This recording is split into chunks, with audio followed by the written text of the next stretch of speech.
विधानसभा चुनाव उत्तर प्रदेश के 2027 में होने हैं, लेकिन उससे पहले 10 सीटों पर उपचुनाव होने हैं और उसमें जो कानपुर की सीसामऊ सीट है, इसको लेकर सबसे ज़्यादा चर्चा है, क्योंकि काफ़ी महत्वपूर्ण सीट है। कई वर्षों से, कई चुनाव से ये समाजवादी पार्टी के पास रही है और इस बार ये बीजेपी की नाक का सवाल भी बनी हुई है। लेकिन आज का मुद्दा ये नहीं है। आज का मुद्दा ये है कि उपचुनाव से पहले ही जो प्रमुख दल हैं, उनके बीच में जिला स्तर पर आपस में ज़बरदस्त रार चल रही है। ज़बरदस्त तलवारें खिंची हुई हैं आपस में, और किस तरह की तलवारें खिंची हैं ये हम आपको बताते हैं। सबसे पहले तो हम बात कर लेते हैं समाजवादी पार्टी की। समाजवादी पार्टी के अंदर 2 विधायक अभी हैं। इरफान सोलंकी तीसरे विधायक थे।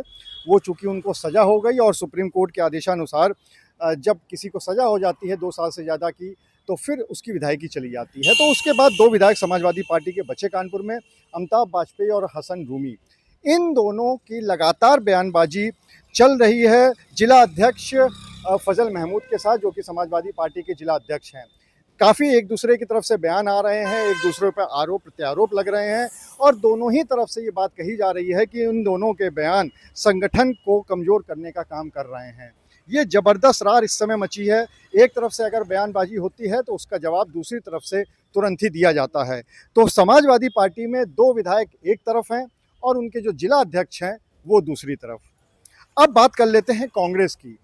हालांकि ये बात स्पष्ट हो गई है कि कांग्रेस इस सीट पर अपना प्रत्याशी नहीं उतारेगी और वो समाजवादी पार्टी के जो प्रत्याशी है उनका समर्थन करेगी। लेकिन उनकी खुद की पार्टी के अंदर भी उठापटक चल रही है। अगर हम वरिष्ठ नेताओं की बात करें कांग्रेस के, चाहे वो हरिप्रकाश अग्निहोत्री हों, चाहे वो पूर्व विधायक भूदत्त नारायण मिश्रा हों, इन दोनों ने ही कई सारे वरिष्ठ विधायकों के साथ में अजय राय, जो कि प्रदेश अध्यक्ष है कांग्रेस के, उनसे मुलाकात करी थी। मुलाकात करके उनके सामने अपनी बात रखी थी। ये रखा था कि जो जिला अध्यक्ष हैं नौशाद आलम, वो उनको हटाया जाए। ये मांग भी कहीं ना कहीं अप्रत्यक्ष रूप से रखी गई थी।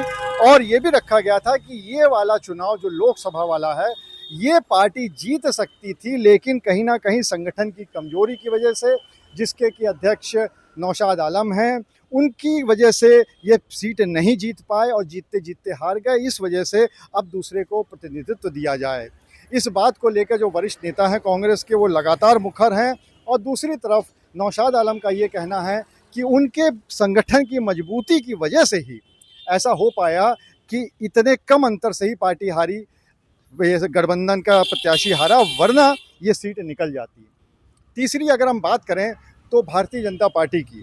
भारतीय जनता पार्टी के लिए ये उपचुनाव एक तरह से नाक की बात बना हुआ है, और ख़ासकर सीसामऊ, जहाँ से 2002 के बाद से ये सीट बीजेपी ने नहीं जीती है। तो इसका मतलब ये कि 22 साल का सूखा वो दूर करना चाहते हैं, लेकिन उनके खुद के ही संगठन में आपसी खींचतान चल रही है। एक बात अभी जो कार्य समिति की बैठक हुई थी, उसमें ये निकल के आई थी कि यहाँ पर जो जिला अध्यक्ष बनाए गए थे, उनको ये अधिकार नहीं दिया गया था कि वो अपनी कमेटी बना सकें, वो पदाधिकारी बना सकें। इस वजह से जो पुराने पदाधिकारी हैं, वो खुद ही जिला अध्यक्षों की और मंडल अध्यक्षों की नहीं सुनते हैं। ऐसे में काम करना मुश्किल होता है, और जब नीचे की जो कड़ी है वो अपने अध्यक्ष की या मंडल अध्यक्ष की ही नहीं सुनेगी, तो फिर काम कैसे हो पाएगा। और यही शायद कारण रहा कि कहीं ना कहीं भले ही 20,000 के आसपास के अंतर से बीजेपी लोकसभा चुनाव जीत गई हो कानपुर में, लेकिन ये अंतर ना के बराबर माना जाता है। और इसमें ये बात ज़रूर निकल के आ गई है कि पार्टी की जो आपसी खींचतान है, उसका नुकसान कहीं ना कहीं बीजेपी को भी झेलना पड़ा है।